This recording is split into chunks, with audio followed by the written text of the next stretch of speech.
Guillaume Chérel, je travaille à l'agence d'urbanisme de Brest, à l'ADEPA. Donc l'agence d'urbanisme, on est une association financée quasi exclusivement par des fonds publics, par les collectivités, qui sont nos membres. On travaille sur, on va dire, Finistère Nord et les 2 tiers des Côtes d'Armor, pour accompagner les collectivités dans leurs démarches et dans leurs documents d'urbanisme notamment. Mais on est aussi et surtout une plateforme de coopération territoriale.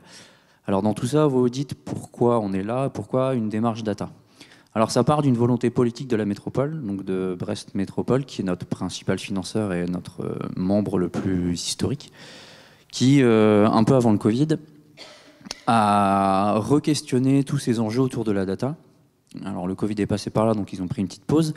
Mais tous ces enjeux qu'on va retrouver, des enjeux techniques de stockage, de traitement, les enjeux environnementaux avec l'impact environnemental de la donnée pour le stockage, des enjeux politiques, des enjeux, enfin, tous les enjeux qu'on peut avoir sur la donnée. Donc la métropole s'est re-questionnée sur ça et donc a souhaité reprendre ça en main. Ça a commencé par la réalisation d'une charte éthique de la donnée qu'elle a fait dans le cadre d'un consensus citoyen.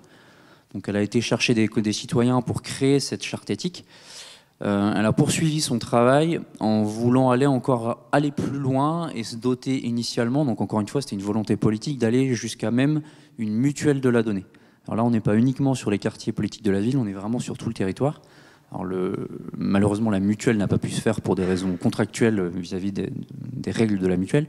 Toujours est-il que la volonté était bien là, et donc c'est là qu'elle a mandaté l'agence d'urbanisme en tant que plateforme de coopération territoriale pour mettre des gens autour de la table et réfléchir à cette question-là.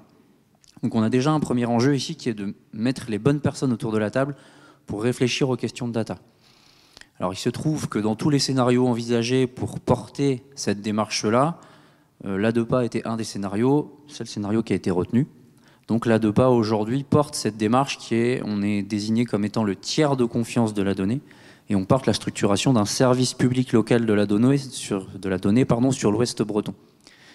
Donc dans les enjeux qu'on va retrouver, les principaux défis pour une démarche data, on a bien de mettre les bonnes personnes autour de la table, mettre les bonnes structures autour de la table et faire parler des gens ou faire travailler des gens ensemble qui n'ont pas forcément l'habitude de travailler ensemble sur ces sujets-là.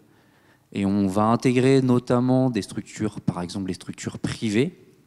On va essayer de faire travailler les structures privées sur des questions, typiquement des questions publiques, en intégrant, je ne sais pas si c'est une notion qui vous parle, l'altruisme de la donnée.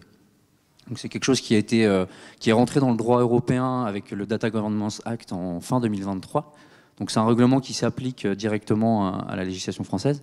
Donc on a bien cette notion d'altruisme de la donnée où on va aller chercher des entreprises privées, on va aller chercher des données détenues par des entreprises privées pour travailler dans l'intérêt général. Et c'est bien ce qui va nous dicter, c'est systématiquement travailler dans le cadre de l'intérêt général.